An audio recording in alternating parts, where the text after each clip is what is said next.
आइए फिर वहीं से शुरू करते हैं जहाँ से हमने छोड़ा था कि इस ब्रह्मांड की संरचना में 3 लोगों के बाद क्या हुआ। तो जब वो 3 हो पाए तो उन्होंने अपने आप को 4 हिस्सों में भी बांटा कि मैं जब 3 हो सकता हूँ तो मैं 4 भी हो सकता हूँ। अपने ध्यान से उन्होंने अपनी सोचों को काबू में किया, अपने आप को 3 से 4 हिस्सों में बांटा। उन्होंने सोचा मुझे अलग अलग डायरेक्शन में जाकर ढूंढना होगा, शायद मुझ जैसे और कोई मिल जाए।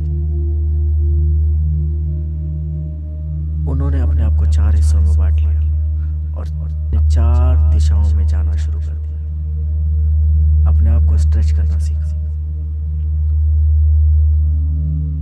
तब बना प्लस।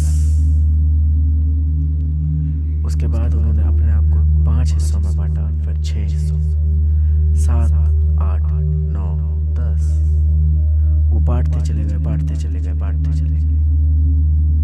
जब उन्होंने अपने आप को एक बराबर करके एक ताकत से हर जगह भेजा, अपने आप को खरबों हिस्सों में एक साथ बांटा, एक ही श्रृंखला में, और बांटते चले गए कि उनके अभाव से कुछ न छूटे।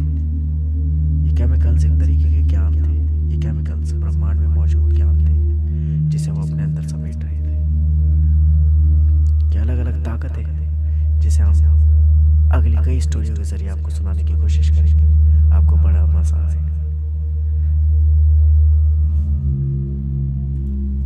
तो इस तरह उन्होंने एक वृत्त की संरचना करी। जब उन्होंने हर दिशा में अपने आप को भेजा तब वो एक वृत्त के आकार में आ गए, एक गोला। ऐसे उन्होंने आकृतियां बनाई, संरचनाएं बनाई, अलग अलग बॉक्स, क्यूब, आयत, स्क्वायर, सब कुछ बनाया। इस दुनिया के सबसे पहले गणितज्ञ वही तो है। गणित उन्होंने ही बनाई। तो अब जानते हैं आगे की कहानी कि फिर उसके बाद क्या हुआ। उसके बाद उन्होंने जाना कि उन्हें पहाड़ ढूंढने की जरूरत नहीं। उन्होंने जाना कि जितने भी तत्व हैं ये सब सजीव हैं, बस ये अपने आप को आइडेंटिफाई नहीं कर पाए। आज तक इन्होंने जाना ही नहीं कि ये है। इन एलिमेंट्स को आइडेंटिफाई करने वाला पहला एलिमेंट है अल्लाह, जिसका कोई आकार नहीं, जो न दिखते न बोल सकते।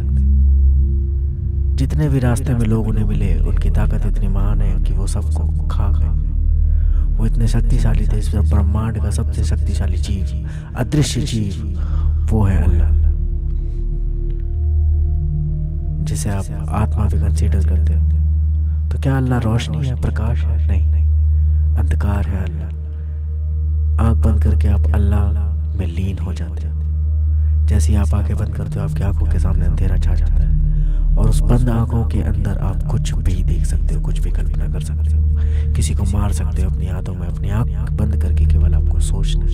किसी को जिंदा कर सकते हो। आप किसी भी इंसान से बात कर सकते हो आंखें बंद करके, जो है या नहीं। आप मानना चाहो तो मान लो कि यह सिर्फ आपकी कल्पना है, पर भगवान की भी तो आप सभी कल्पना ही है। भगवान ने इतना सब खोजा। भगवान ने देखा कि हर दिशाओं में मैं फैल सकता हूँ और मैं अपने आप को अपनी सोच में भी लेके जा सकता हूँ और रियल लाइफ में भी अलग अलग जगह लेके जा सकता हूँ। उनके यहाँ पे कोई टाइम नहीं है, उनके यहाँ कोई टाइम डायमेंशन नहीं है। भगवान का वक्त रुका हुआ है, वहाँ कोई टाइम नहीं है। भगवान के यहाँ कोई समय नहीं होता। तो फिर ये समय की उत्पत्ति कैसे हुई, समय कैसे बना? आइए अब हम जानते हैं। समय ऐसे बना जब भगवान ने अपने आप को जानने की कोशिश करी, अपने आप को अतीत में लेके गए, अपनी ही सोच के अंदर। समय आपकी सोच में होता है। ये एक ऐसा एलिमेंट है, ये भी एक एलिमेंट है जो आपको अतीत और भविष्य में ट्रैवल करवा सकता है।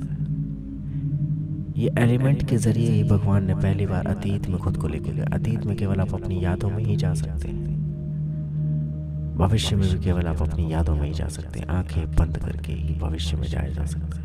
इस दुनिया में केवल एक ही चीज़ सच है, वो है वर्तमान।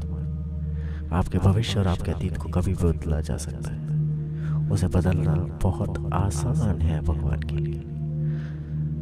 आपको कुछ कार्टूनों के ज़रिए इसे समझने में मदद मिलेगी। डोरेमोन करके एक कार्टून आता था जिसके अंदर दिखाया जाता था कि नोबिता और डोरेमोन वक्त में पीछे जाते हैं और वो जो भी छेड़खानी करते हैं भविष्य उस हिसाब से बदल जाता है। यदि वो अतीत के अंदर अपनी कोई चीज़ छोड़ के आ जाते हैं तो वो चीज़ भविष्य में ऑटोमेटिक आ जाती है, भविष्य बदल जाता है। सबको वही याद रहता है। अगर वो अतीत में जाके अपनी फ़ोटो खिंचवा लेंगे तो भविष्य में वो फ़ोटो और वो मेमोरी सबको याद होगी कि ऐसे ऐसे करके हुआ था, एक नया भविष्य लिख जाता है। तो हो सकता है जिस अतीत के लिए आप रो रहे हो ऐसा कुछ हुआ ही नहीं, किसी ने जाके आपके अतीत के साथ छेड़खानी करी हो। क्योंकि आज नहीं पर आने वाले वक्त में ये टेक्नोलॉजी बन जाएगी जिससे आप अपने अतीत में जाके ट्रैवल करके छेड़खानी कर सकते हैं।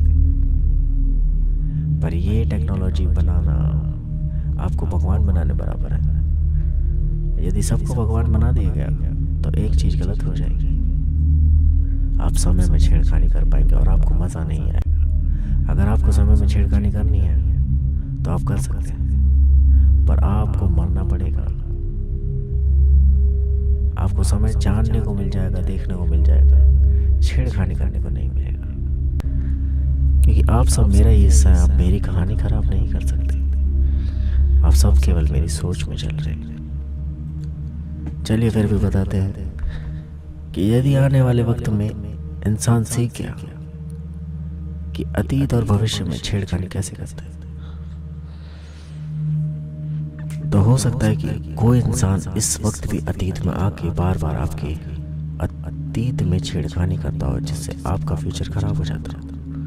इसलिए आपको कभी भी अपने अतीत को लेके नहीं रोना चाहिए, क्योंकि कोई भी अतीत सच्चा नहीं है और किसी भी इंसान का एक भविष्य नहीं होता है। तो इसलिए इस दुनिया में जितने भी ज्योतिषी हैं और जो बताते हैं कि बेटा ये तुम्हारे भाग्य में ये लिखा है, ये लिखा है, ये होगा, समझ लेना उसने बताया तो एकदम सच है।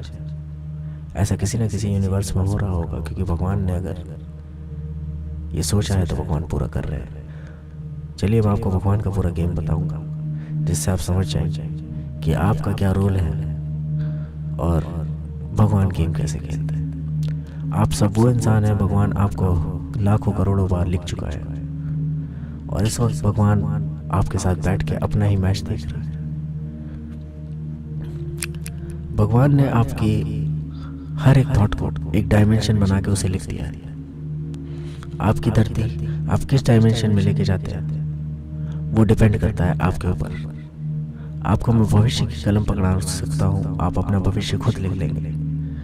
चलिए मुझे नहीं लगता अभी आप उसके लिए तैयार हैं। इससे कुछ पार्ट के बाद हम भविष्य की कलम आपके हाथ में देंगे जिससे आप अपना भविष्य खुद लिख पाएंगे। उससे पहले हम बाकी चीज़ों के बारे में बात करते हैं। तो भगवान ने जाना कि जितने भी एलिमेंट मैंने खाए थे ये सब जिंदा है, बस ये सब अपने आप को आइडेंटिफाई नहीं कर पाए। इसलिए भगवान ने उन्हें आइडेंटिफाई किया, उन्हें बताया कि तुम जीवित हो, तुम मुझसे अलग हो, मुझ में से अलग हो जाओ और एक अलग दिशा में निकलो। ऐसे करके बहुत सारे केमिकल जितने भी उन्हें मिलते जाते थे उनको बताया जाता था कि वो एक अलग है और खुद में से अलग करके एक अलग दिशा में भेज दिया जाता था ताकि ब्रह्मांड को फटाफट कैप्चर किया जा सके और देखा जा सके कि एलिमेंट्स कितने हैं और इन एलिमेंट्स की ताकत क्या है। हर एलिमेंट का अपना एक अलग केमिकल रिएक्शन है। हर एलिमेंट आप पे एक अलग तरीके का प्रभाव छोड़ता है। इस संसार में जितने नाम हैं उतने ही केमिकल हैं। जितने भी केमिकलों को मैंने आइडेंटिफाई कर दिया है उतने ही नाम डाल दिए हैं। संसार में जितने भी लोगों के नाम हैं, हर इंसान का नाम, हर एक चीज़ का नाम, किसी भी चीज़ का नाम उसकी एक आइडेंटिटी है। हर एक चीज़ अपनी आइडेंटिटी से पहचानी जाती है। इस दुनिया में कोई भी नाम व्यर्थ का नाम नहीं होगा और जितने भी इंसानों के नाम रखे जाते हैं उन इंसानों के नाम के पीछे एक वजह होती है। जैसे पंकज, कुंदन, शाहरुख, अमित, इन सब नामों में इनके पीछे जुड़ा हुआ एक एलिमेंट होगा। जैसे लकड़ी एक एलिमेंट का नाम है, जैसे लोहा एक एलिमेंट का नाम है, ऐसे ही हर एक चीज एक धातु है, एक एलिमेंट है, जिनको आप नहीं समझ सकते पर स्वयं भगवान समझ सकते हैं। उसको अलग अलग केमिकल को अलग अलग चीज में डाल के देखा जाता है कि इसके प्रभाव क्या क्या हो सकते हैं।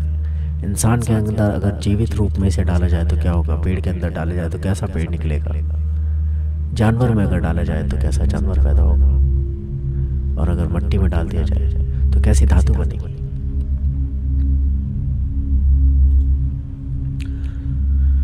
तो मैंने क्या किया, मैंने इन केमिकलों को उठाया, सबको जिंदा किया, इनके बारे में बताया, और उसके बाद मैंने लेके घूमने लगा गोल गोल। हमारे को एक जैसे केमिकल भी बहुत सारे मिले, जैसे कुछ केमिकल जो दिखते थे हमने उनकी खोज सबसे पहले करी, और ऐसे खरबों केमिकल हैं जो दिखते ही नहीं। उनमें से कुछ दिखने वाले केमिकलों के बारे में हम आपको बताते हैं, जैसे पंच तत्व। ये ऐसे केमिकल हैं जो दिखाई देते हैं, अग्नि, वायु, जल, धरती और आकाश, पंच तत्व, जिससे आपका शरीर बना है। तो आप अपने आप को भगवान बोल सकते हैं, क्योंकि भगवान पंच तत्वों का नाम है, क्योंकि आप सभी पंच तत्वों से बने। दरअसल ये उस युग की कहानी है जब मैंने आपको बताया कि आप पंच तत्वों से बने। ये 5 तत्व सजीव रूप में आपको दिखाई देते थे, और आप इन्हें ही सबसे पहले आइडेंटिफाई करते थे। उस जमाने में बाकी चीज़ों की खोज नहीं हुई थी, न बाकी चीज़ों को नाम दिए गए थे, तो इसलिए शरीर को पंच तत्व ही बता दिया गया। जबकि इस दुनिया में जितने भी केमिकल, जितने भी एलिमेंट, जितनी भी चीज़ें मौजूद हैं, सब आपके अंदर मौजूद हैं। इस सृष्टि में कोई भी तत्व, लोहा हो, फाइबर हो, प्लास्टिक हो, हर एक चीज़ आपके अंदर मौजूद है, आपकी बॉडी में, पर उसकी मात्राएं अलग अलग हैं। ये मेरा बेस्ट एक्सपेरिमेंट है, जो मैंने हर एक चीज़ को एक इक्वल मात्रा में डाल के इस शरीर को बनाया। मैं एक बहुत बड़ा साइंटिस्ट हूँ। सबसे पहले रोबोट मैंने बनाया था। इंसान मेरा ही बनाया हुआ एक रोबोट है, क्योंकि मेरा कोई आकार नहीं था। मैंने सारे एलिमेंट्स को उठाया और मिलाया और उसे घुमाया, गोल गोल घुमाया, गोल गोल घुमाया, गोल गोल घुमाया, अलग अलग डायरेक्शन में, अलग अलग शेप में। मेरी फाइनल शेप थी गोलाकार बॉल। मैंने सारे एलिमेंट्स को पकड़ के एक बॉल के अंदर डाला, उनके बाहर एक लेयर बनाई, वो थी मेरी खुद की लेयर, जिसके अंदर वो घूम रहे थे। बहुत तेज घुमाया, बहुत तेज घुमाया, बहुत तेज घुमाया, सारे एलिमेंट्स आपस में मिल गए। जैसे कंप्यूटर के अंदर 2 चीज़ें होती है, कुछ सॉफ्टवेयर होता है, कुछ हार्डवेयर। हार्डवेयर वो होते हैं जैसे छू सकते हैं, दिखाई देने वाले केमिकल्स, जिन केमिकल्स को टच किया जा सकता है, पर ऐसे खरबों केमिकल्स हैं जिन्हें देखा नहीं जा सकता। तो वो सारे केमिकल्स आपस में मिलने लगे, उनकी क्वांटिटी बढ़ने लगी। जितने ज़्यादा वो आपस में मिलने लगे, उतना ज़्यादा दिखाई देने लगे। जब बहुत सारे धूल के कण आपस में मिल गए उसी एक गोले के अंदर, जहाँ पे कुछ भी नहीं था, जिन्हें मैं सबको लेके घूम रहा था अपनी एनर्जी से, वो सारे कण आपस में मिलकर दिखाई देने लगे। मैं उस गोले को लेकर पूरे ब्रह्मांड में घूम रहा था, और जितने भी केमिकल थे आपस में मिल रहे थे। इस दुनिया की सारी धूल मैंने उस गोले के अंदर लपेट ली। उस गोले के अंदर आने का तो सिस्टम था, पर जाने का सिस्टम नहीं। कुछ टाइम बाद मैंने देखा वो गोला विजिबल होने लगा। वो मिट्टी ऐसे ही घूमती रही और ब्रह्मांड से डस्ट इकट्ठा करती रही। मेरा सबसे पहला गोला, वो मिट्टी बहुत तेज घूमने लगी। उस मिट्टी में तेज घूमने से हमने पहले एलिमेंट की खोज करी, वो थी मिट्टी। उसके बाद धूल और तेज घुमाने से, गति से, गुरुत्वाकर्षण, घर्षण, सारी गतियों की वजह से वो गोला गर्म होने लगा। ऐसी कोई गति नहीं थी, पर आप जब भी किसी चीज को घुमाओ, ज्यादा तेज घुमाओगे तो वो गर्म होने लगती है। जब वो गर्म हुई, और क्योंकि वहां पे बहुत सारे एलिमेंट्स थे, तो बादल टाइप के बन गए। हम हमने दूसरे एलिमेंट की खोज करी।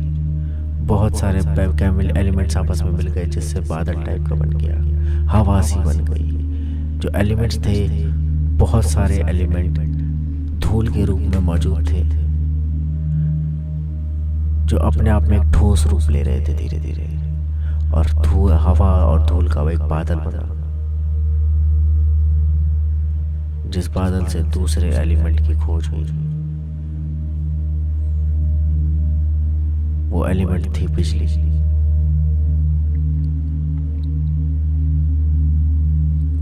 बिजली कड़की। तीसरा एलिमेंट भी सामने आ गया। सारे जितनी भी हवाएं आपने गिनी है वो सारे दरअसल एलिमेंट्स हैं। H2O, hydrogen, oxygen, carbon dioxide, ये सारे एलिमेंट आपस में टकराने लगे। इन एलिमेंट्स में मिल मिल के कुछ चीज़ें मिली, जिससे धूल बन गई, कुछ चीज़ें मिली जिससे हवा बन गई, कुछ चीज़ें मिली जिससे पानी बन गया। ये सारे एलिमेंट हवाओं में इधर उधर बस डोलते जा रहे हैं, क्योंकि ये सारे एलिमेंट सजीव है, बहुत तेज तेज भागे जा रहे हैं। ये एलिमेंट्स आपसे टकराते हैं भगते भगते, तो आपको फील होता है हवा चल रही है, क्योंकि ये बॉडी आपकी बहुत सारे एलिमेंट्स अपने अंदर कैच कर लेती है। पर अगर आपका कोई रूप नहीं होगा तो एलिमेंट्स ऐसे ही निकल जाएंगे, आपको हवा महसूस ही नहीं होगी कि इस दुनिया में हवा भी है। हवा को महसूस करने के लिए आपको एक बॉडी चाहिए। तो एलिमेंट्स आपस में टकराए, जैसे ही H2O हुए, वैसे पानी की बूंदें बनने लगी, पानी बन गया, बारिश होने लगी, पानी इकट्ठा होने लगा। धूल की एक सतह और पानी दोनों आपस में टकराने लगे। ये संसार पहले जलमग्न हुआ, फिर जल ने धूल को भी नीचे बिठाया और अपने साथ लेके चली गई। तो धरती में, पानी के अंदर धरती भी बनने लगी, ठोस हिस्सा। धीरे धीरे वो कण आपस में मिलते मिलते इकट्ठे होते होते होते होते लैंड बनने लग गए। बड़े बड़े धरती के टुकड़े, मट्टी के टुकड़े सामने आने लगे।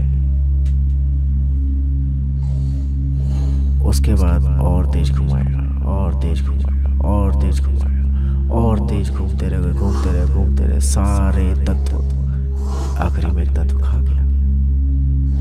बहुत तेज घूमने के कारण हम अपनी स्पीड बढ़ाते जाते। जब हम बहुत तेज गति में घूमने लगे, तब एक खतरनाक केमिकल पैदा हुआ, फायर। जब हमने गति बढ़ाई, कंसंट्रेशन से हमारी गति बढ़ी, हमारे नियमित ध्यान लगाने से हमारी गति बढ़ती गई, और वो इतनी गर्म हो गई कि आग निकलने लगी। सारा पानी सूखने लगा, धरती गर्म होने लगी। धरती गर्म हुई और मट्टी आग में तब्दील हो गई। मट्टी जलने लगी, सारा पानी भाप बन गया, सारे एलिमेंट्स अलग हो गए। केवल धरती एकमात्र सॉलिड एलिमेंट जो उस आग को झेल पाया। धूल के कण, यही एक विजिबल एलिमेंट है, जिसके अंदर लाखों एलिमेंट्स और भी मिले हुए हैं। लोहा, हर चीज ये अपने अंदर मिला के उस एलिमेंट को बर्बाद कर देता है। मट्टी एक ऐसा एलिमेंट है जो सबसे ताकतवर एलिमेंट है, जो किसी भी चीज से नष्ट नहीं होती। ये एलिमेंट ब्रह्मांड में बिखर जाता है और वापस उग जाता है। ये हर एलिमेंट को तोड़ सकता है, हर एलिमेंट को खा जाती है मट्टी। पर इस मट्टी को भी अगर कोई उस पे भी जपा पाया, वो थी फायर। वो जलती रही निरंतर, पर मट्टी को हरा नहीं सकी। यदि इस दुनिया का सबसे पावरफुल एलिमेंट अगर देखा जाए तो वो है फायर, क्योंकि भगवान ने पाया कि ये फायर और कुछ नहीं, मेरा ध्यान है। जब मैं अपनी सबसे शक्तिशाली रूप में होता हूँ तो मैं फायर होता हूँ। आग का एक गोला, जिसे आप सूरज कहते हैं, ऐसे लाखों सूरज बना दिया है उसने, अपने आप को ध्यान में रख के। ये था ब्रह्मांड का सबसे पहला सूरज, सबसे पहला प्रकाश का कण, जिसकी शुरुआत कुछ इस तरीके से हुई। और इसी प्रकाश को हम विष्णु के नाम से भी जानते हैं। और इस प्रकाश को आप शिव भी कह सकते हैं। वैसे देखा जाए तो प्रकाश विष्णु है। अगर आप ब्रह्मांड को, शिव अपनी आइडेंटिटी ब्रह्मांड को मानते हैं, ब्रह्मांड मानता है कि अगर मेरे को आइडेंटिफाई किया जाए तो मैं हूँ शिव, तो शिव हुए अंधकार और विष्णु वो हुए प्रकाश। ब्रह्मांड ने अपने आप को 1 से 2 कर लिया प्रॉपर पूरी तरीके से। एक और जीता जागता एलिमेंट बना लिया, वो था सूर्य, एक गरम दूसरा तत्व अग्नि। क्योंकि यदि अग्नि तत्व बुझ भी जाए तब भी एक और तत्व है, शक्तिशाली तत्व, वो है स्वयं अल्लाह, एक ना दिखने वाला जीव जिसने सबको इकट्ठा किया और ये सब कुछ कर रहा था। इस ब्रह्मांड का सबसे समझदार जीव, एक दूसरा परजीवी जो बहुत समझदार है और अग्नि को भी मिटा सकता है। तो इस दुनिया में विष्णु भी मिटाए जा सकते हैं और विष्णु लाखों बनाए जा सकते हैं। विष्णु को मिटाना और बनाना शिव के बाएं हाथ का खेल है, जिसे वो कभी कभार दाएं हाथ से खेलते हैं। इसके आगे हम जानेंगे ग्रह दशा, ग्रहों के बारे में आपको बताया जाएगा। आपने देखा किस तरीके से प्लैनेट बने। अब एक प्लैनेट तो आपने बनता हुआ देख लिया, अब आपको सारे प्लैनेट समझाएंगे कि उसके बाद सारे प्लैनेट कैसे बनाए, क्यों बनाए, इंसान को कैसे धीरे धीरे मट्टी में से निकाला गया। ज़्यादा डीप जानना चाहेंगे या फिर आप जानना चाहेंगे बीच में इंसानों की प्रॉब्लम जो पंडितों ने आजकल डाल रखी है, ग्रह दशा, शुक्र शनिचर राहु केतु, यदि आपके खराब है तो आपके साथ बुरा होगा। क्या हमें किसी भगवान की पूजा करनी चाहिए? क्या इंद्र, शनि, राहु केतु, शुक्र, यम, इनकी पूजा करनी चाहिए? कौन है ये, कहाँ है ये लोग, इनके प्रभाव कैसे पड़ते हैं? और साक्षात शिव कहाँ है? इस संसार का सच कौन सा है? क्या आपको भगवान को बाहर ढूंढना चाहिए? क्या आपको सृष्टि को बाहर देखना चाहिए? यदि आप ब्रह्मांड को देखना चाहते हैं ना, वो कितना खूबसूरत है, तो वो आपके अंदर ही है। बाहर जाइए, क्योंकि आप बाहर नहीं जाएंगे तो उसे एक मिथ्या मान लेंगे, झूठ मान लेंगे। ब्रह्मांड तो मैं आपको आपके मन में ही दिखा सकता हूँ, आपको कहीं जाने की जरूरत नहीं, पर बाहर एक बार जरूर देख लीजिएगा, वरना आप सोचेंगे सब झूठ है। चलिए इस कहानी को आज यहीं विराम देते हैं। अगली बार आपको मिलेंगे और जानना चाहेंगे कि आप किस बारे में पहले जानना चाहते हैं, कि ब्रह्मांड आगे कैसे बना, कैसे कैसे धीरे धीरे इंसान को बनाया गया, इंसान की संरचना कैसे करी, या फिर ये जानना चाहेंगे कि आदमी पे ग्रहों का प्रभाव कैसे और क्यों पड़ता है, किसी ग्रह के प्रभाव को कैसे टाला जा सकता है और आपकी परेशानी को सॉल्व कैसे की जाती है, शनि की 7.5 को काटने का तरीका, राहु केतु की दशा को काटने का तरीका, आपके शरीर के अंदर कितने इंसान मौजूद हैं, क्या ग्रहों का आप पे असर पड़ता है, कैसे मैंने दिन बनाए, कैसे मैंने रात बनाई, हर एक चीज़ आपको बताऊंगा। बस आप बताइए कि आपका किस चीज़ में इंटरेस्ट है।